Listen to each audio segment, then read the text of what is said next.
नमस्कार, मैं हूं आपके साथ रोहित। 30 सितंबर 2008 को दिल्ली में पत्रकार सौम्या विश्वनाथन की हत्या कर दी गई थी। सौम्या विश्वनाथन अपनी नाइट शिफ्ट खत्म करके ऑफिस से अपने घर जा रही थी और उनकी जब हत्या की गई तो उसके बाद दिल्ली में हड़कंप मच गया था। पुलिस को सौम्या की लाश उनकी कार में मिली थी। इस हत्याकांड की अहम बात यह थी कि इसका खुलासा करने में पुलिस को करीब उस वक्त 6 महीने लग गए थे।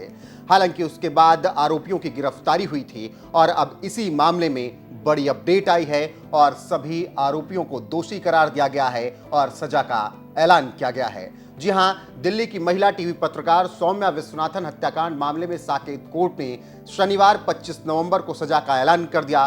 कोर्ट ने 4 आरोपियों को उम्र कैद की सजा सुनाई है। वहीं 5वें आरोपी अजय सेठी को 3 साल की सजा सुनाई गई है। उम्र कैद की सजा पाने वालों में आरोपी रवि कपूर, अमित शुक्ला, बलजीत मलिक और अजय कुमार उर्फ अजय शामिल हैं।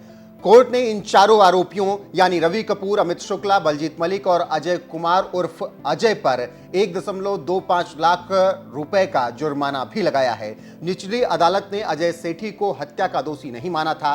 कोर्ट ने अजय सेठी को भारतीय दंड संहिता आईपीसी की धारा 411 के तहत दोषी करार दिया था। तो आप इससे समझ सकते हैं कि किस तरीके से 2008 में हुए हत्याकांड को लेकर अब फैसला आया और आरोपियों को सजा सुनाई गई है। वहीं आपको इसके साथ ही जानकारी देते चलें कि शनिवार को कोर्ट ने सजा का ऐलान किया तो इस मर्डर मामले के 5वें आरोपी अजय सेठी की 3 साल की सजा मुकर्रर कर दी। इसके साथ ही जानकारी देते चलें कि इस मामले में साकेत कोर्ट ने शुक्रवार 24 नवंबर को दोषियों को सजा देने के फैसले को सुरक्षित रखा था और 25 नवंबर को इन सभी आरोपियों को सजा सुना दी गई है। साथ ही आपको बता दें कि कई बार ये बातें हुई थी कि सौम्या विश्वनाथन हत्याकांड में जितने लोग भी शामिल थे उन सबको फांसी होनी चाहिए थी, लेकिन सौम्या विश्वनाथन की मां ने हमेशा ये कहा कि इन्हें फांसी नहीं होनी चाहिए, जबकि इन्हें उम्र कैद होनी चाहिए और ऐसी सजा मिलनी चाहिए जो कि एक मिसाल बने।